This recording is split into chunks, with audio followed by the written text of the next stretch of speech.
Hi, we are early tonight. We're earlier than we had advertised because that's how we roll. We like to keep you on your toes. Um, we all got available a little bit earlier than I had anticipated. So, yeah, if it's a surprise, I know that we are broadcasting an hour earlier than scheduled. Thank you for rolling with the punches. We appreciate you very much. We'll just check in with each other while we're waiting for our audience to join us. Welcome to 21st Century Saints, our podcast and live stream series for members, those adjacent to or affiliated in any way with the Church of Jesus Christ of Latter-day Saints, with Mormonism in any of its fascinating forms. I'm your host, Jane Christie, and we also have in the house, we have Ruth Heath. Do you want to say hi? Hey.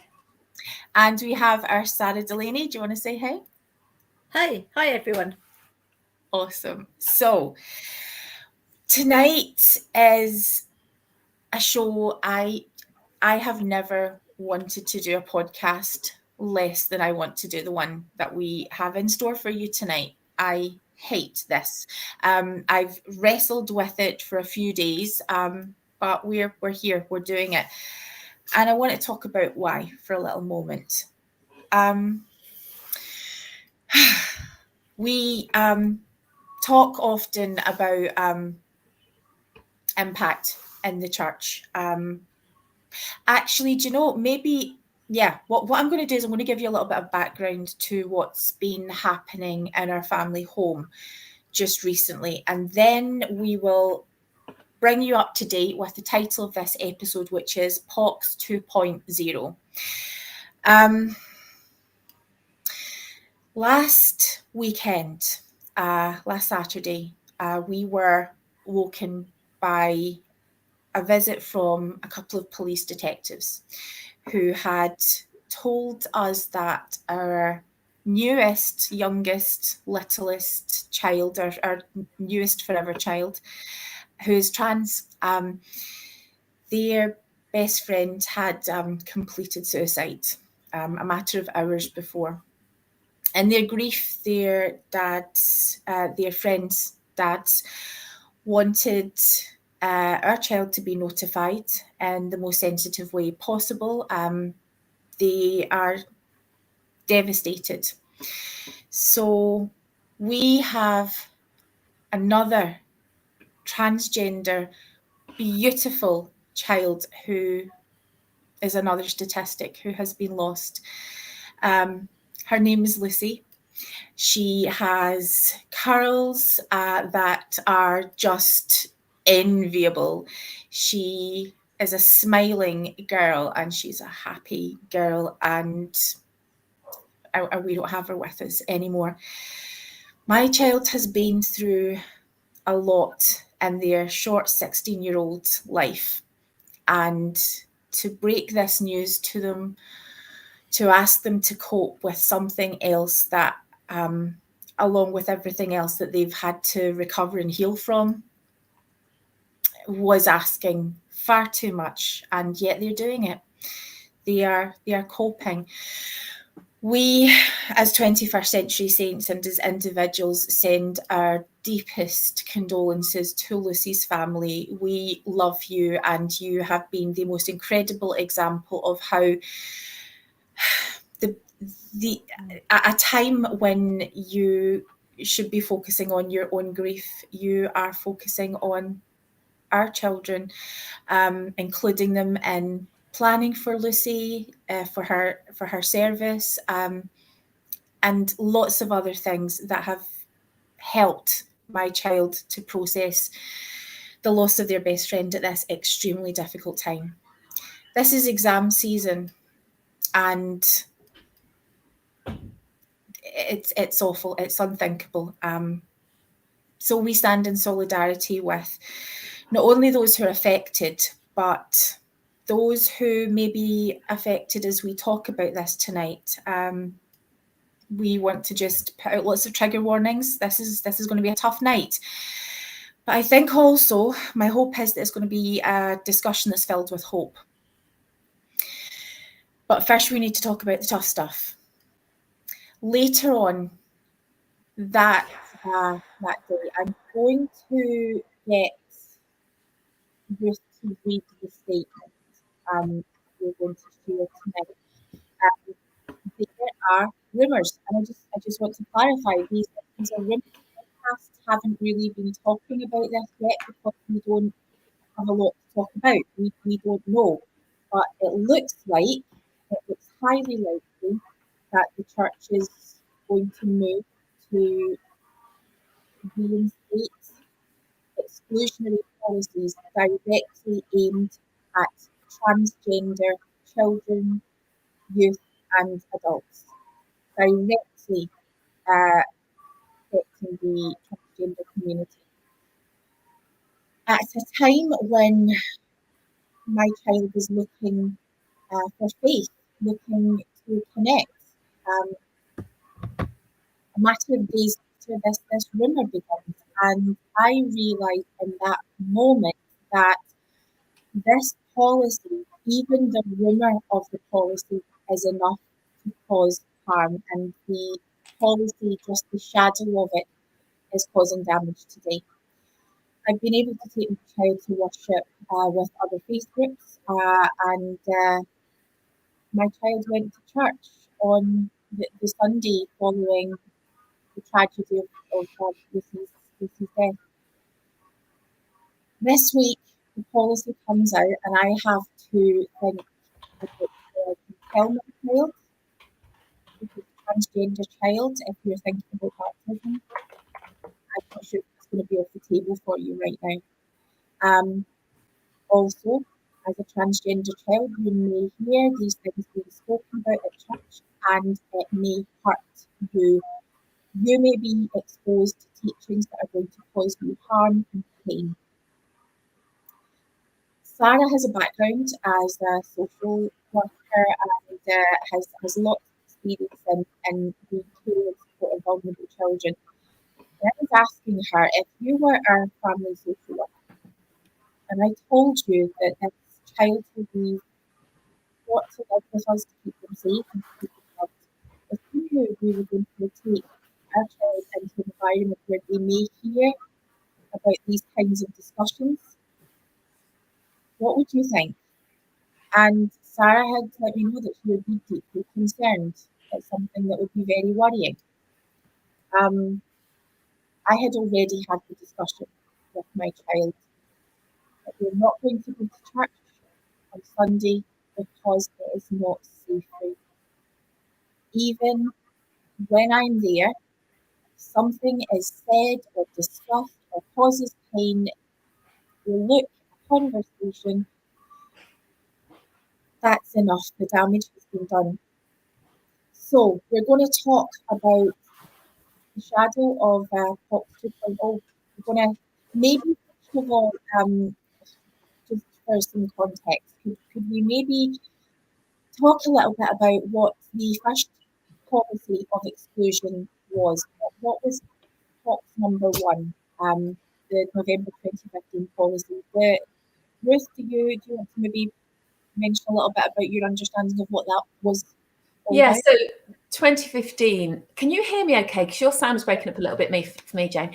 I'm sorry. No, that's fine. So in 2015, the church moved in a very strange direction for most of us, which was to say that if somebody was gay, that not only was the temple, the church not a place for them, they wouldn't be able to participate in temple ordinances, but, and this is the bit that really fried a lot of people's brains, I think, that children of gay people couldn't be baptized, couldn't join the church, couldn't make decisions for themselves about saving ordinances as far as believers are concerned, until they were 18, and only then if they publicly what's the word, condemned their parents' choices as if it's a choice. And move out of the family home. Of course, and move out of the family home. So it was horrific. It was barbaric. it showed no compassion, no love, no understanding, no. It completely underlined the belief that many members still hold, that in some way it is a choice to be gay, that it's a lifestyle choice rather than it is who you are. And it was given as and taught as this was revelation. And then the backlash came swiftly, thankfully. People were brave and stood up and said, not in my name, this is not happening, and fought it. Many people sadly took their lives as a result of it. It was the last straw for a lot of people, in feeling that their Heavenly Father didn't actually love them, that the church was not a place for them, and that their family could never be with their family forever, that they weren't wanted. And it caused huge devastation. The church then chose as an organisation to walk away from that, and in 2019, I believe, downgraded it from revelation to policy, and therefore had the ability to then dial back that policy somewhat. But the damage has already been done, because as we know from the church's history, you drop a pebble in the water and call something prophecy, call something a revelation, and that ripples on down, even if you try and walk it back.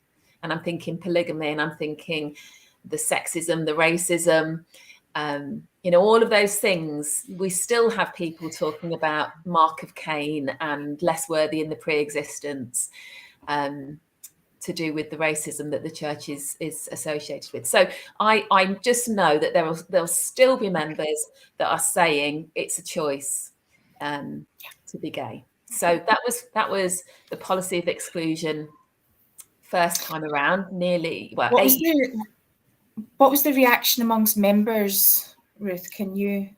Well, it's interesting, isn't it? Because I was active at the time, and what the church is so very good at is siloing the information away from members, so that you don't necessarily know that it's there to absorb. You don't know what the context of that proclamation is that's been given. And unless you've got somebody that's directly impacted by that, who feels comfortable enough to tell you how that's going to impact them, often believing members, it washes over them. They don't find any way to apply that and to see how damaging it is, because they sit in a position of privilege.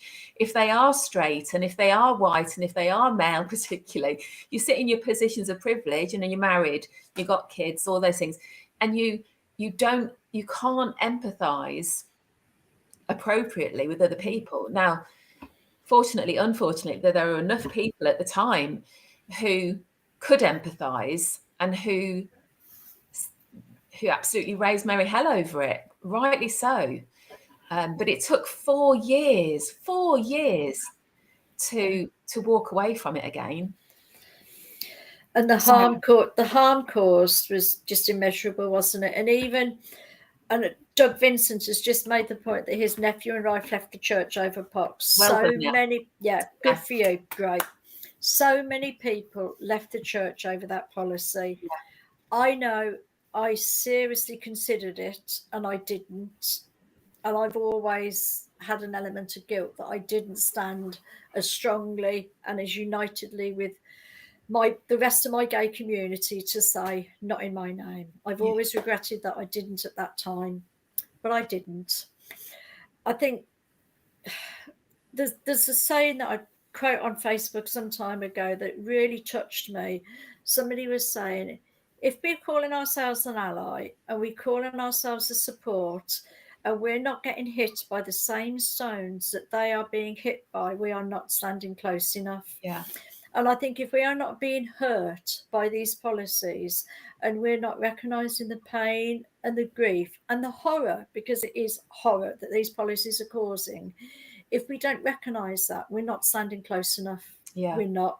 Yeah. And I think here we are again with the fear that is going around for our trans family, our trans friends, that the church may be about to make a policy. And this isn't this is slightly more than a rumour. This has come from many different directions. People involved in actually at the coalface of this that are kind of deeply disturbed by it and are trying to get the word out there that the church may be about to make a policy. Yeah. Are they going to call it revelation? Are they going to call it policy? Who knows what they're going to do? But I just really hope that in bringing this to the public's attention, that people will start talking about it and will start taking it to their leaders and saying, I'm really concerned that this may happen, and start challenging it before we see it on the table. Yeah.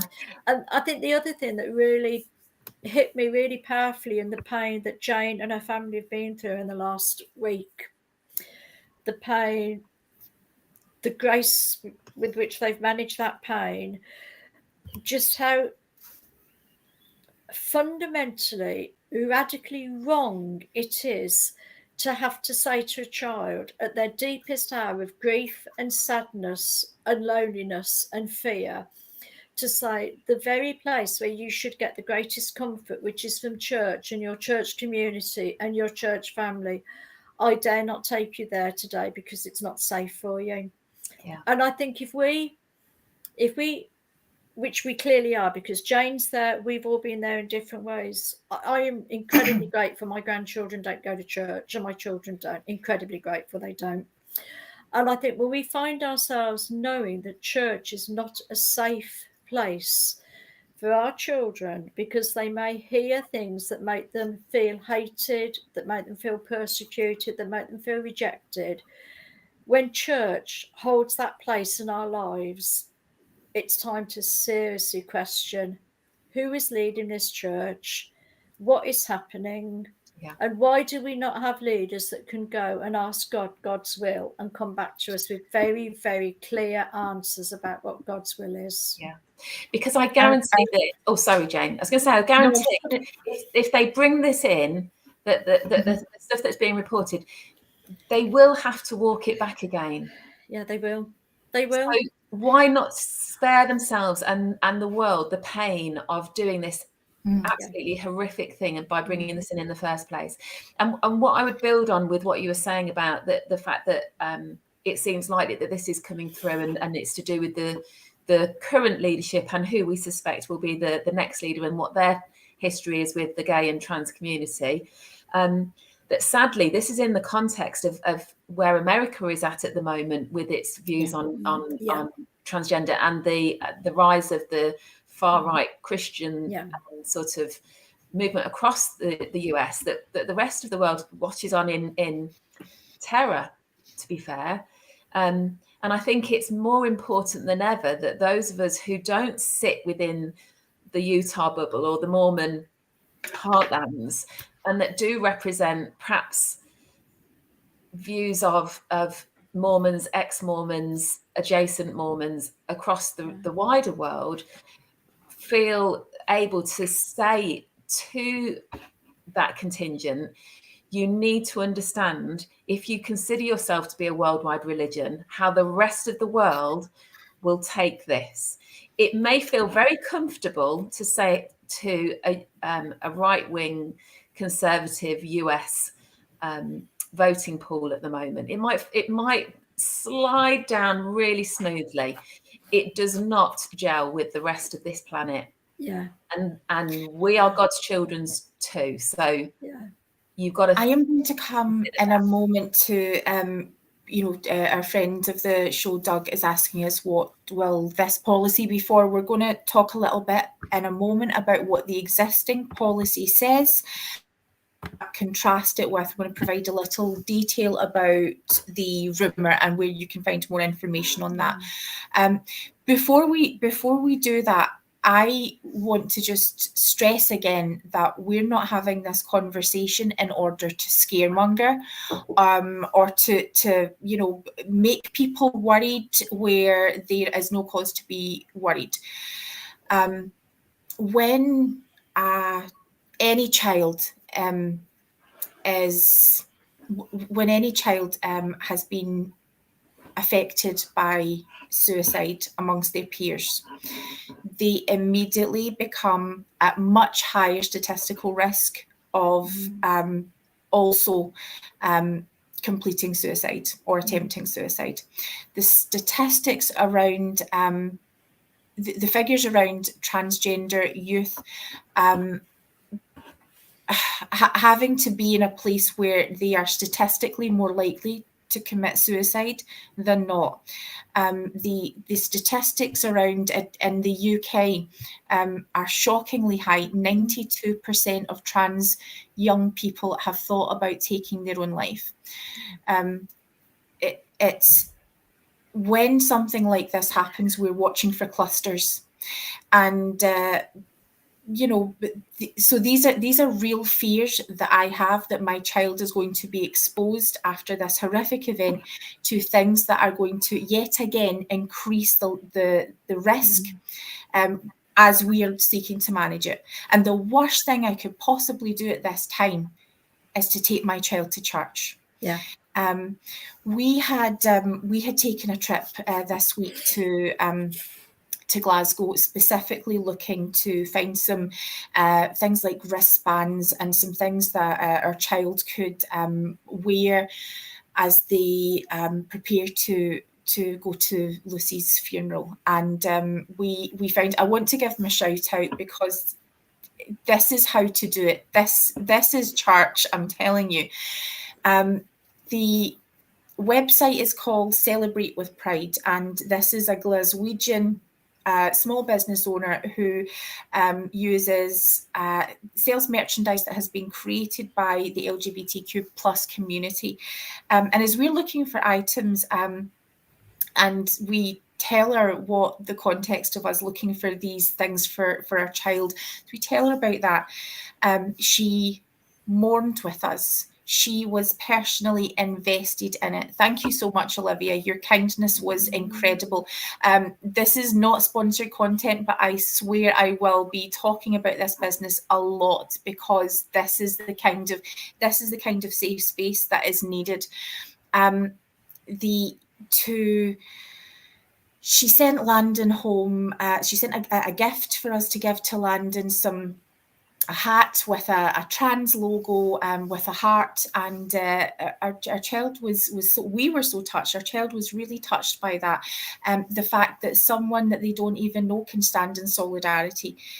And she was talking about how as parents of a child, they wanted to make sure as part of the LGBTQ plus community, Olivia wanted to make sure that her child knew whatever would happen in their life, that they would be supported and that they had a safe place. And so they understood visibility was a huge part of their life. And so they said, if you want to, make sure that this hat is used, because we know that our transgender teens need to see these positive examples. They need to see support, and they need to hear conversations of support.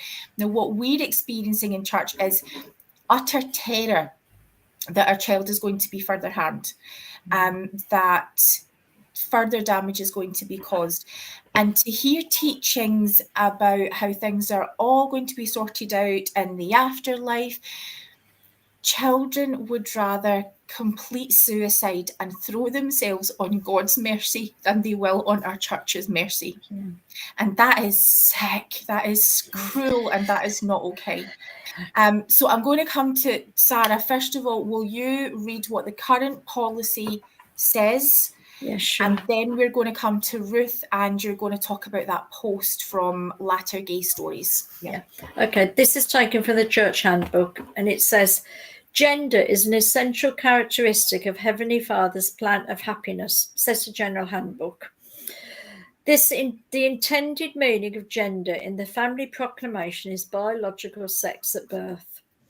Church leaders counsel against elective medical or surgical intervention for the purpose of attempting to transition to the opposite gender of a person's sex, in brackets, sex reassignment. The handbook continues, leaders advise that taking these actions will be cause for church membership restrictions. If a member decides to change his or her preferred name or pronouns of address, the name preference may be noted in the preferred name field on the membership record. The person may be addressed by the preferred name in the ward, Now let's talk about confusion and mixed messages. You can't actually socially transition. You can't actually surgically transition. But you know what? It's almost like lip service. If you want to have a different name, then that's okay. And then it goes on to talk about experiencing gender incongruence is not a measure of your faithfulness. Many people pray for years and do all they can to be obedient in an effort to reduce the congruence, yet still find disconflicts. This is not unusual. The experience varies along a spectrum of intensity for different people at different times for the same person. The experience may also vary for children, youth, and adults. The church does not take a position on the causes of people identifying themselves as transgender. Well, the church need to decide what they want and what they don't want. The church don't take a position on the causes, but the church will take disciplinary action for anybody who does understand the cause for themselves and understands the path that is right for them. This is the only church that I know where love is hated. I know of no other church, I know of no other faith community where love is persecuted and hated as it is in our church when we talk about trans people or LGBT community. Can I just mention a little bit just about a wonderful, wonderful person? I don't know if any of you know Laurie Lee Hall. Laurie Lee Hall was the church temple architect. She designed many of the temples that we and the church members enjoy throughout the world. She was the chief architect. She designed the Provo Temple. She designed many temples. She's an absolute gorgeous, lovely, lovely woman. I've had the pleasure to spend time with her, and she's lovely. While she was functioning as state president, church leadership level, being the chief architect of the church, all was good. They loved her. They loved her because, hey, you're state president and you hold the priesthood and you're designing our temples for us and you're our chief architect.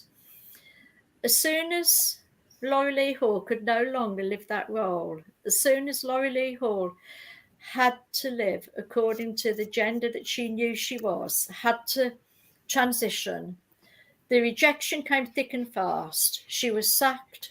She was humiliated. She was banned from engaging in any of the church things that she'd participated in forever. There was a beautiful moment and a tragic moment. The tragic moment is that the church used her as an excuse to go to court and ask for the right to basically sack anyone who's trans. And they actually said, because you might find somebody in the church who's somebody in a church who's an architect might try to, thinking, seriously, that's just low below the belt. The beautiful moment was when the Provo Temple, they were showing people around and it was an open house for the Provo Temple. They did tell her that that was happening. She'd done all the work. That temple was there because of her work. She decided she was told she could turn up to it if she wanted to. She went, and because she's immensely brave, she went in her role as a woman, in her true gender that she knew as a woman. None of the 12 spoke to her. The only no, that's not true. That's a lie. Most of the 12 ignored her. Most of the leaders that were there ignored her, except for Dieter Uchtdorf, who went up to her and said, I'm pleased you're here. You belong here. I'm pleased you've come. Now, we've got a church that will turn its back on somebody of talent, of skill, of spirituality, of grace, the minute somebody says, hey, do you know what? This is how I want to live my life. And the church will turn their back on them and just want nothing to do with them. We've got our own Jane saying, I can't take my child to church because it's not safe for my child to be in church. We've got people already reaching out to say they're really fearful about the church winding back some of the stuff that was in the handbook about, hey, actually, we will call you by your name. You can have your preferred pronoun. And now there's all this fear that they might be walking back from that to make things even harder. Yeah. Do you want me to read what they? Yes. Before you do start to read it, if you are affected by any of the issues that we're discussing tonight, please do seek help. There are national suicide prevention lines. We will put some links into the show notes. If also you feel like someone is being affected by any of the issues, we are still our reporting tool for if you want to report abuse within the church. This is a tool that you can use to discuss that confidentially with us. We are most certainly seeing this policy as a safeguarding issue, and we want to stop harm being caused. Yeah. So it's our hope that what is about to be read will not happen. However, Ruth, do you want to read it and give us the context? Yeah, so Latter-gay Stories posted 5 days ago now, this following post. So over the last few days, multiple people have reached out asking about rumours regarding an upcoming policy change regarding transgender and non-binary Latter-day Saints. Sorry, I've managed to press on it and hide my... Oh, Ruth, what are you doing? Oh, that's okay. Sorry, guys. Okay. There we go. I've reached out to multiple sources inside church headquarters for confirmation or clarification on this news. Unfortunately, these rumours appear to be substantiated. Similar to the November 2015 policy of exclusion, this forthcoming policy change would apply to transgender and gender incongruent people. According to sources, an upcoming handbook change will prohibit, and this is in quotes, socially and medically transitioned Latter-day Saints from participating in ordinances, including all temple opportunities. It will also prohibit socially and medically transitioned investigators or children of record, those seeking to join the church, from baptism. The church's current policy states a social transition includes changing dress or grooming or changing a name or pronouns to present oneself as other than his or her birth sex. Currently, church leaders advise that those who socially transition will experience some church membership restrictions for the duration of this transition. These restrictions include an annotation on the membership record of the church member. Members who have medically transitioned are prohibited from receiving or exercising the priesthood, receiving or using a temple recommend, and receiving some church callings. Under these soon-to-be-announced changes, the current church policy will be updated to preclude temple participation, all callings, priesthood advancement, and baptism for both medically and socially transitioned individuals. Locally, sorry, pressed it again. No, I'm church leaders so sorry, Ruth. So we've just been booted out. I think we're having a few audio issues. The internet seems to be either that or our platform is not doing very well. So I'm aware that everyone might not be able to hear what's being said. It is fully available on Latter-gay Stories. So what I'm going to ask you to do, Ruth, if you can maybe sort of summarize and if you could read again from according to sources, that would be really helpful. Sure. Thank you. It's all right. So according to sources, an upcoming handbook change will prohibit socially and medically transitioned Latter-day Saints from participating in ordinances, including all temple opportunities. It will also prohibit socially and medically transitioned investigators or children of record, those seeking to join the church, from baptism. The church's current policy states a social transition includes changing dress or grooming or changing a name or pronouns to present oneself as other than his or her birth sex.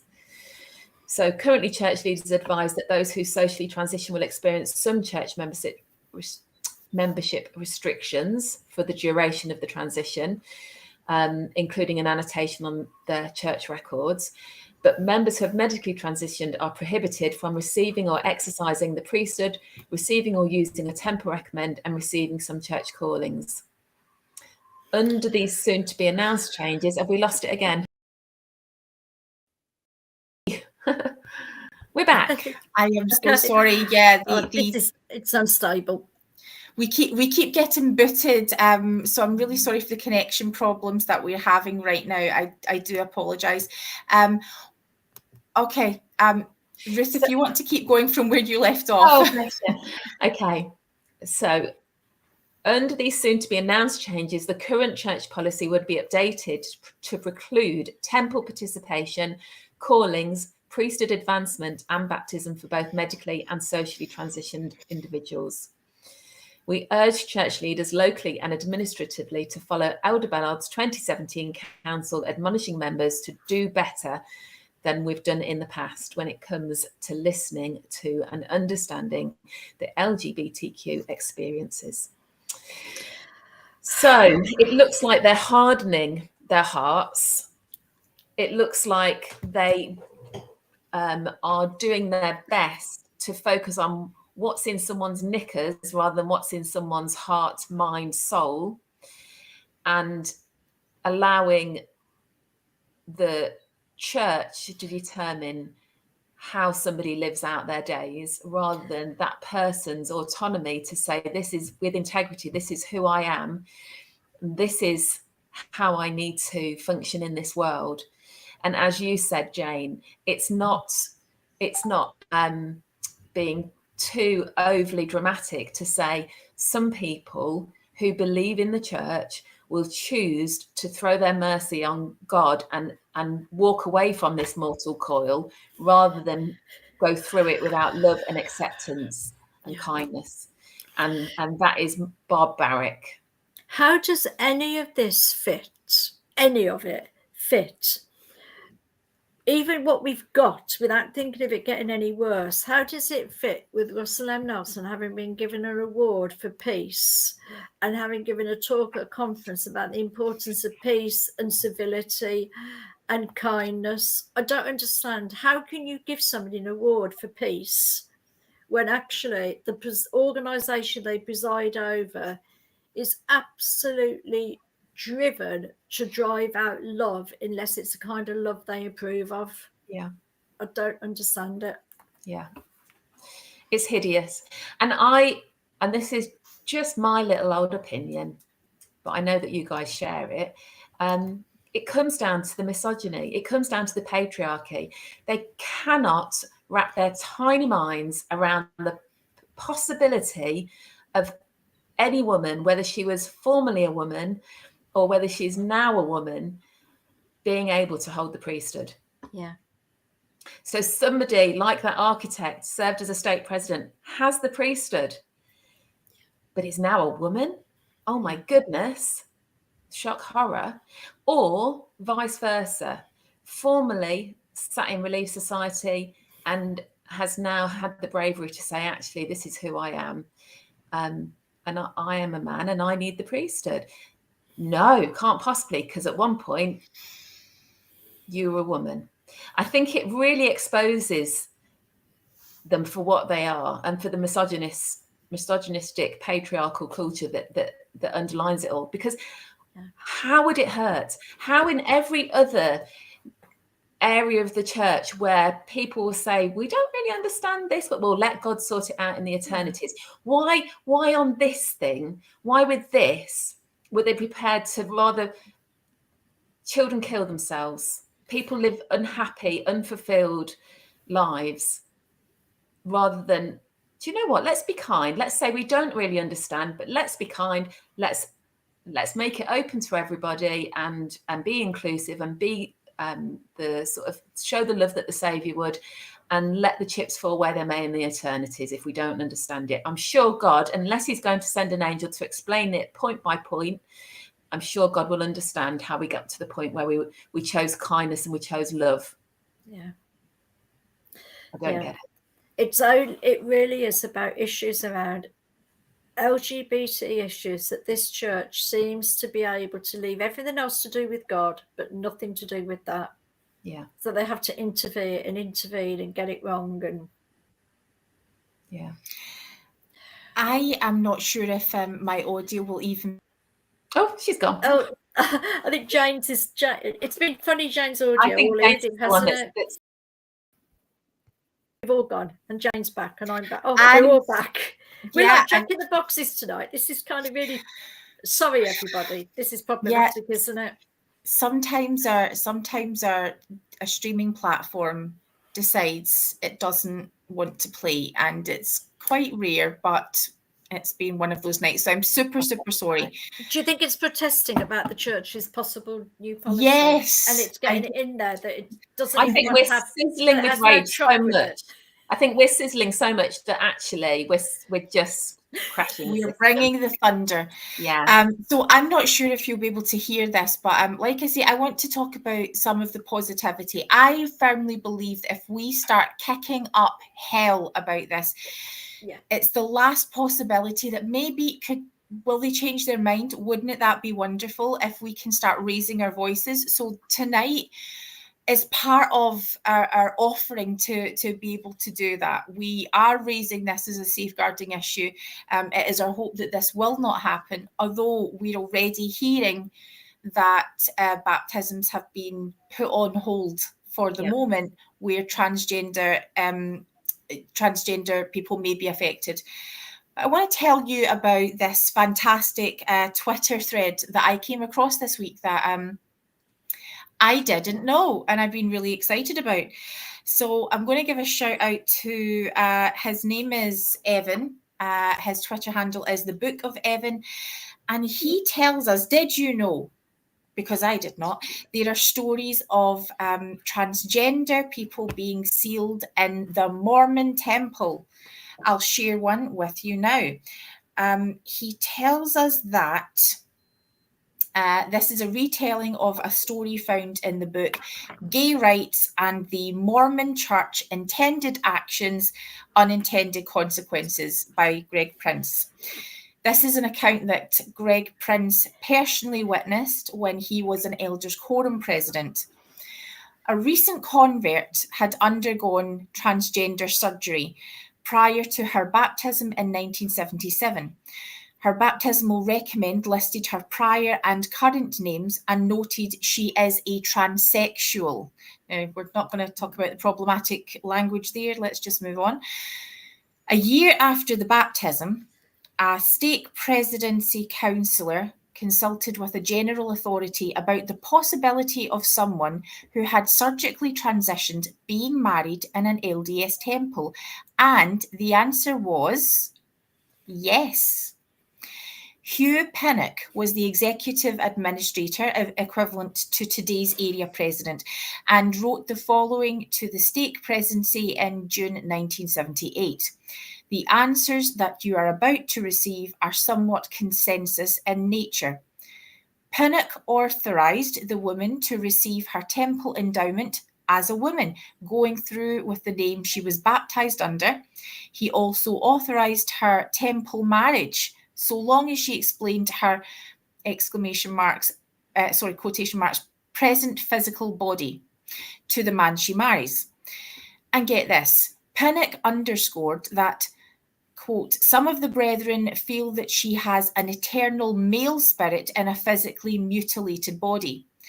All do not feel that way, however, or the letter that I have written you would not be possible.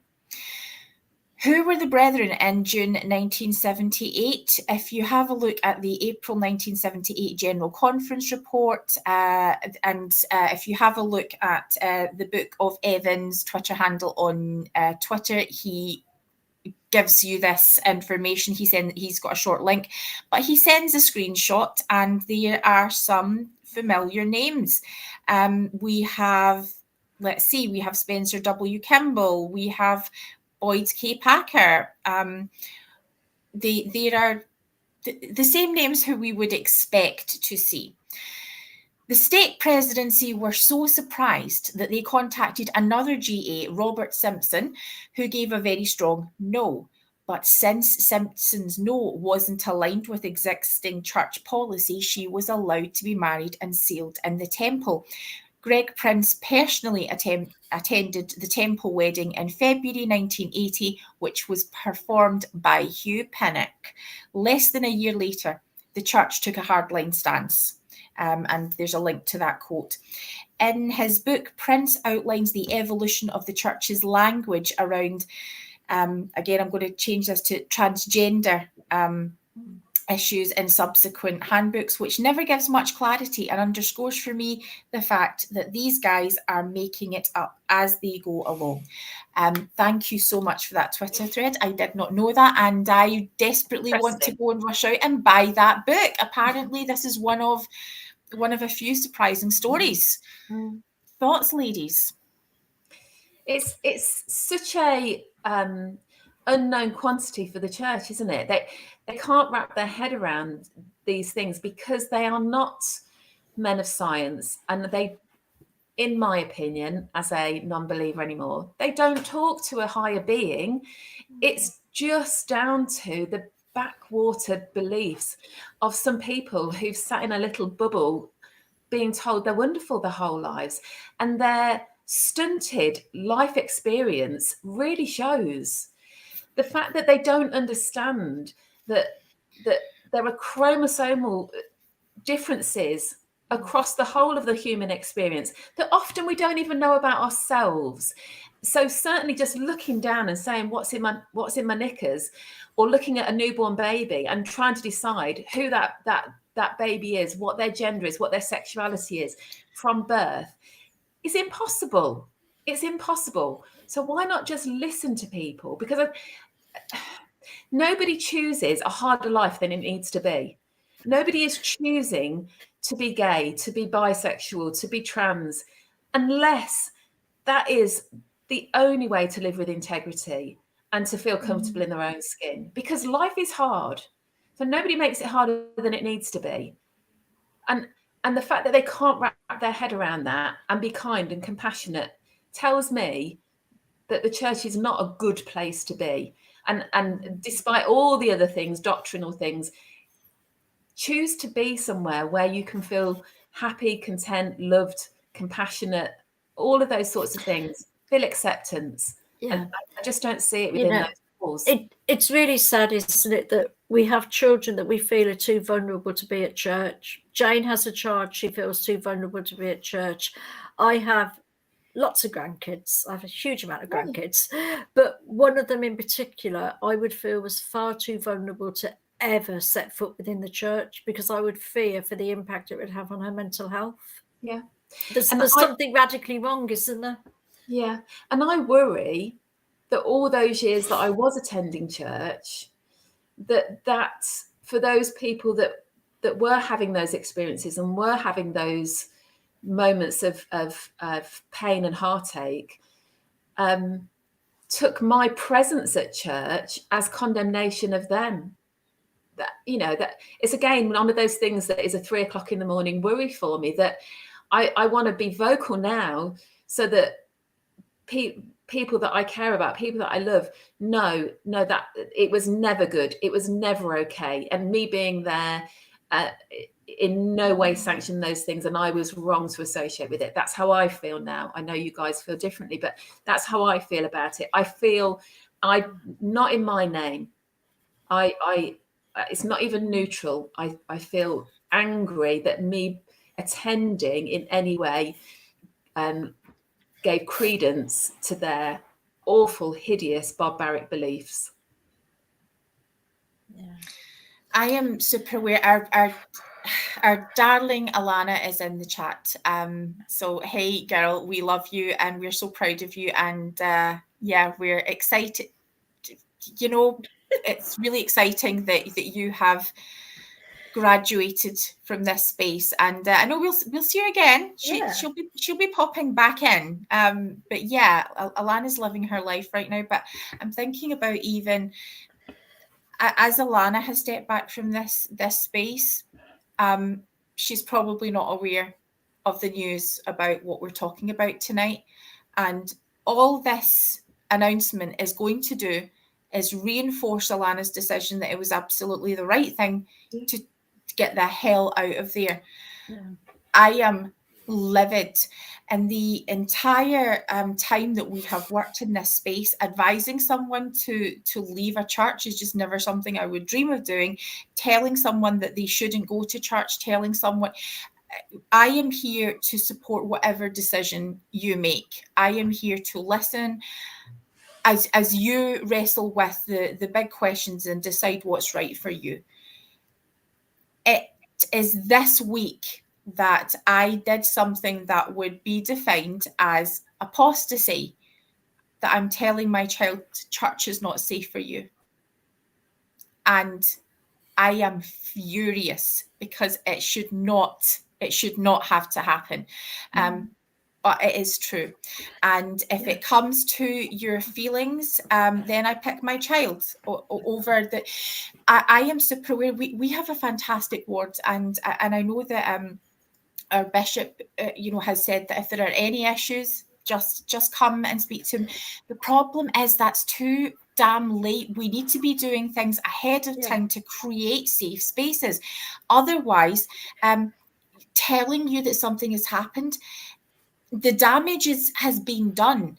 A disciplinary stuff doesn't happen for this would be something that would be bloody considered as hurt feelings. We are talking about the risk of actual lives being lost.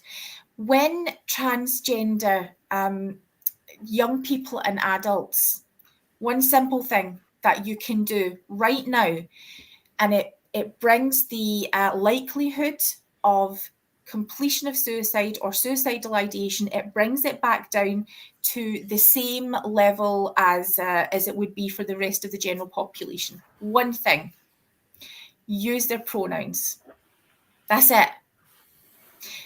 By simply respecting someone's gender identity and how they wish to be addressed, use their name, use the name that they are telling you they want to be known as, or that they are known as. This is who I am, my name, and use their pronouns correctly.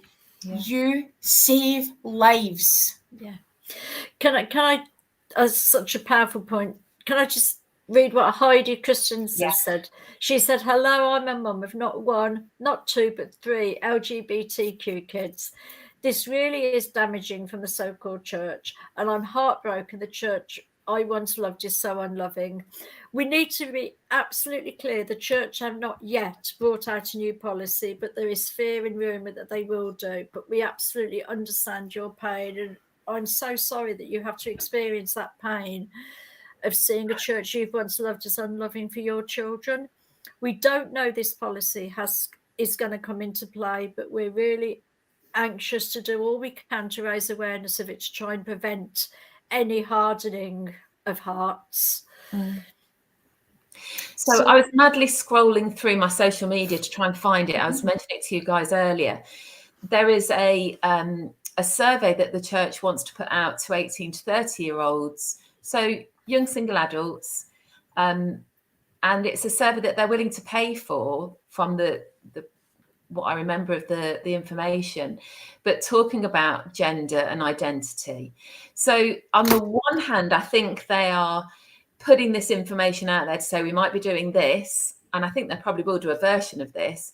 And on the other hand, they're trying to figure out how to save the next generation from walking away by keeping the tone as something that, or at least understanding what it is that the next generation down feels about it. They are playing Russian roulette with lives while they try and figure out how to be as horrible as they can get away with and hold on to the power structure that they've got. How on earth are they justifying this as being mouthpieces for God?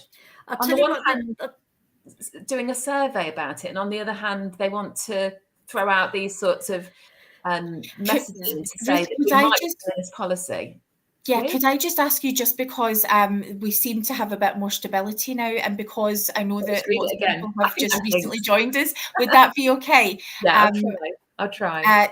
Sarah, were you going to go, if you want to share your comment, and then we'll go to just to answer your question, Alana, on what the hell is this about? Yeah, I was just going to say, for goodness sake, are the church going to rewrite the words of the primary song, "I'll walk with you"? If you don't walk, as some people do, most people walk away. I won't. I'll walk with you.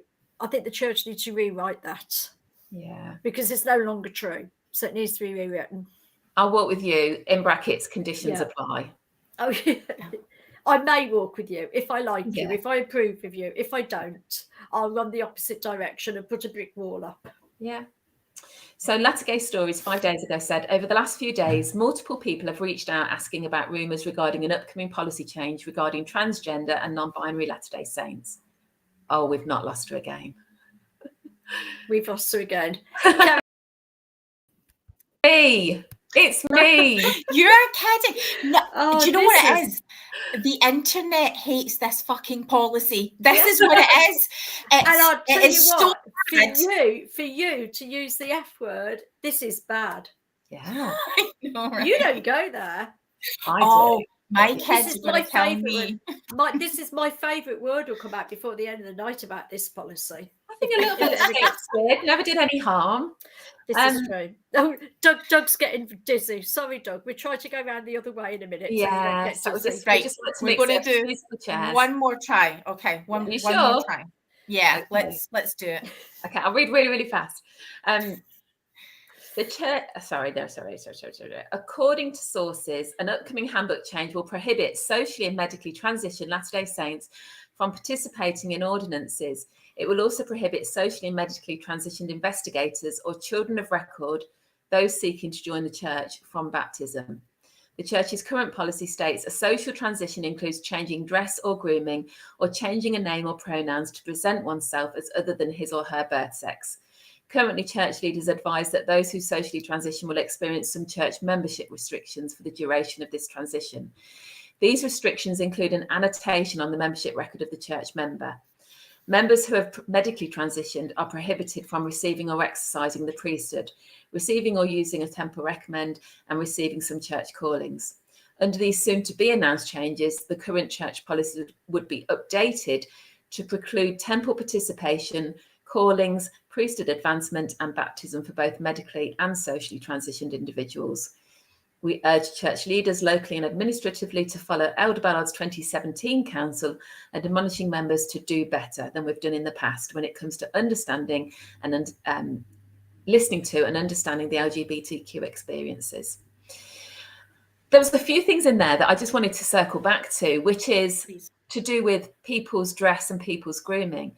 And it might be hyperbole, but there was a time when women had to wear dresses and had to wear dresses to church and had to wear dresses. You know, if you think about the FLDS and they've got those long, strange pioneer dresses on, and this is how it starts, people. Does this mean that if I wear a suit, a trouser suit, that suddenly I'm considered to be dressing as a man, that my grooming isn't feminine enough? If I have my hair cut short, am I dressing as a man? Where is the line? And who is getting into people's business and saying, what's in your knickers and how do you identify? Because if somebody rocks up at church and says, I'm interested in joining this church, when does that conversation take place? What does it say on your birth certificate? What colour were your booties in your crib? Who's asking these darn questions? And how dare they? How dare they? When somebody is choosing to live authentically and then choosing to associate with the church, how dare they say that they know better than them? Yeah, Richard's saying, can't you just feel the love oozing out of that announcement? It's toxic beyond belief, isn't it? Yeah. So yeah, the shadow of this announcement is enough to do harm. So while we can, let's speak about it. Let's start talking about it, because what is going to happen is, in the event, which looks likely, it looks like things are already happening in relation to this. In the event that it does go ahead, we'll see another mass exodus from church. Yeah, we will. Numbers will be affected. However, by that time, harm will continue to be caused. And my point is, the harm starts causing just simply from the whispers, just from a rumour. This is the power of what we do as Latter-day Saints. So I'm furious and I'm angry, and I think that anger is something that we can use. I think if there is a time to raise your voice, it is now. If you want to raise it with your leaders, or if you want to publicly post about it, if you want to raise it with us as a safeguarding issue, we will make sure that this is brought to the attention of everyone that we can. As we close out for final thoughts, if I come to you first, Ruth, and then Sarah, do you want to take us out tonight? I would say this. I would say, if you believe in love, if you believe in the Saviour, if you believe in kindness, please, please, please don't do something that does nothing to magnify the Saviour's teachings, or magnify kindness, or magnify love in the world. The world is a broken and cruel place enough that we don't need to do this to people. And I also feel like, if you haven't experienced in this area, if this is not your journey, get off the fucking road, and I am going to swear, get off the fucking road and stand by and support somebody whose journey it is. Listen to them. Let them explain to you how hard it is.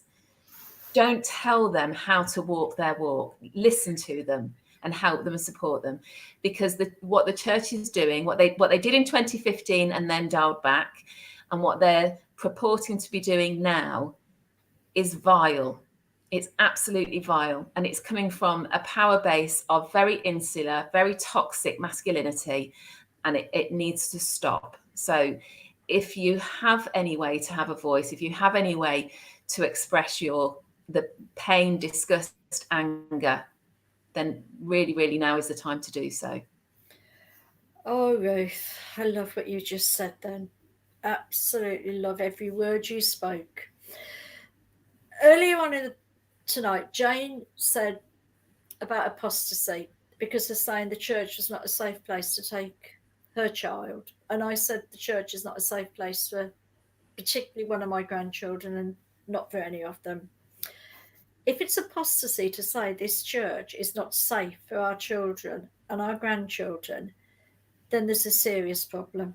There's a really serious problem. If it's apostasy to say something that causes death and harm and mental health problems is apostasy, then the church seriously needs to go back and talk to God about what apostasy really is.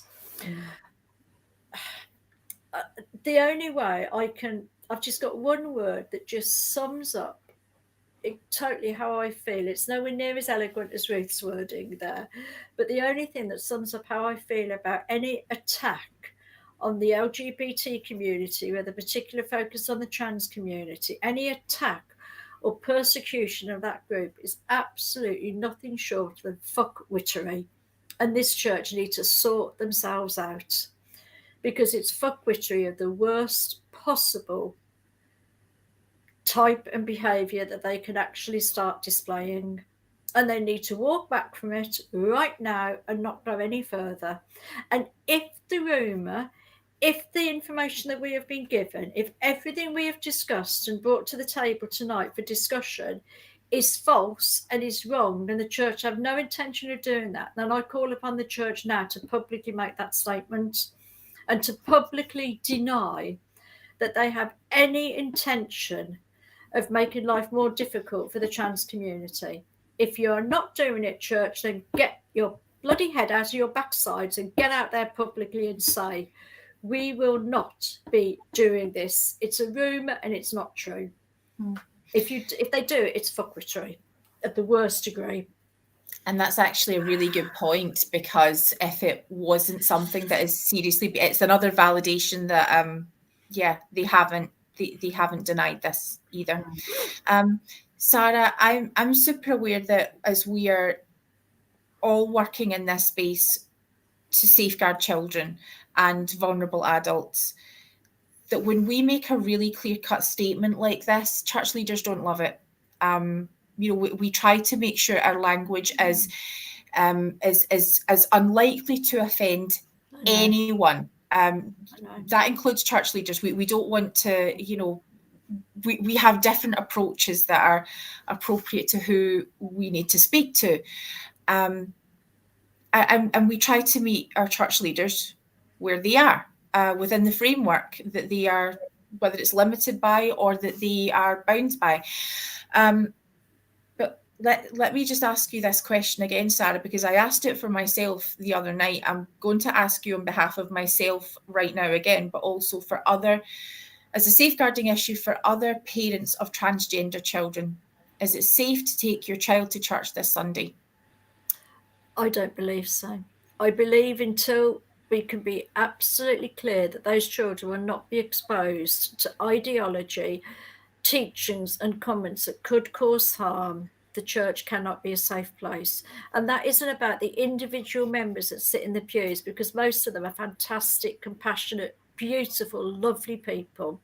It is about the ideology and framework of the entire church that filters through into comments that become embedded in the heart and brain of our beautiful LGBT kids, and it hurts. It And hurts. I think, And it hurts to be a member of the LGBT community at this time. It really does. yeah. And I think, I completely agree. There are lovely people at church, but they're lovely in spite of being Mormon. And I'm sorry to have to say that, because that includes you guys and lots of my family. Yeah. But they were lovely people anyway. And there'll be lovely people wherever they are on this planet. They're lovely in spite of their Mormon belief system. And they're swimming against a tide of hatred and violence, rhetorical violence and spiritual violence that is being visited on children, on vulnerable people. And I just can't stand by and say this is okay. And I know what you're saying about we need to meet them where they are, and enough pussyfooting around these arseholes. They're absolute arseholes. They shouldn't be in control. And they control the narrative, they control the money, they control people's lives. They literally, people who believe that they have control of their eternal salvation. And if you're a believing transgender member or transgender child hoping to be a member one day and get baptized, you would choose anything other than to go through the pain and the hardship of being transgender, because your eternal salvation is you've been told you cannot participate in ordinances. We bang on about the covenant path, but we're saying to these people, you can't even get on this path. You can't go to the temple, which means you can't be sealed to your family for eternity. You can't ever marry that person that you love. You can't ever be in the kingdom of glory with your heavenly Father.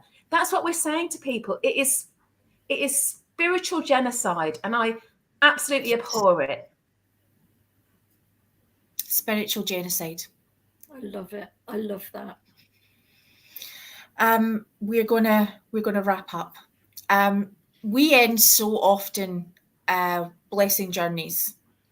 By the same thing that caused us to start using language around blessing journeys, let me offer this.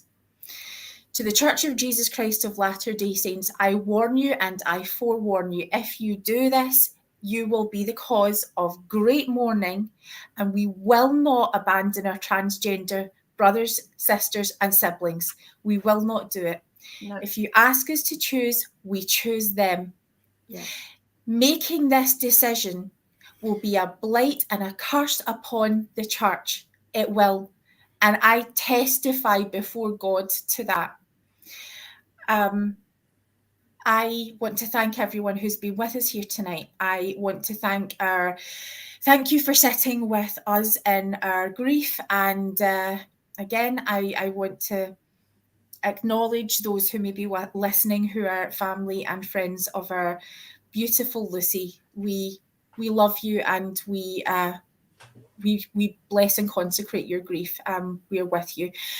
If you want to speak to anyone about any of the issues that have been raised tonight, we will post some links in the show notes. But in addition to that, you can reach out to us at any time. There are national and international suicide prevention numbers which are available throughout the internet, but what we're asking you to do is reach out. If you need someone tonight, if you need someone right now, reach out. If you want to use our abuse reporting tool, you are more than welcome to do that. We will raise any issues that you want to bring with us. We will get them to the people who need to see that. So if you need to speak, this is what we are here for. Thank you so much, and we stand with you. Ruth, do you want to? Sorry, because that was beautiful, Jane. No, I was just going to say, if you need a place to be on Sunday, nice segue, we're going for a little stroll, aren't we, Sarah? I think Jane, I'd love you to be there as well. We're going for a little stroll through the English countryside. So if you want a safe place to be, if you need to talk, that's where we'll be on Sunday. It's on our Twit Vengers Facebook group. Yeah, you are very welcome to come and join us. We will be happy to walk along with you and share your journey as you literally share our journey with us. So yeah, we'd love to see you. We would. Good night, everyone, and thank you so much for being with us in this sacred space. We appreciate you and we bless your journeys. Good night. Good night.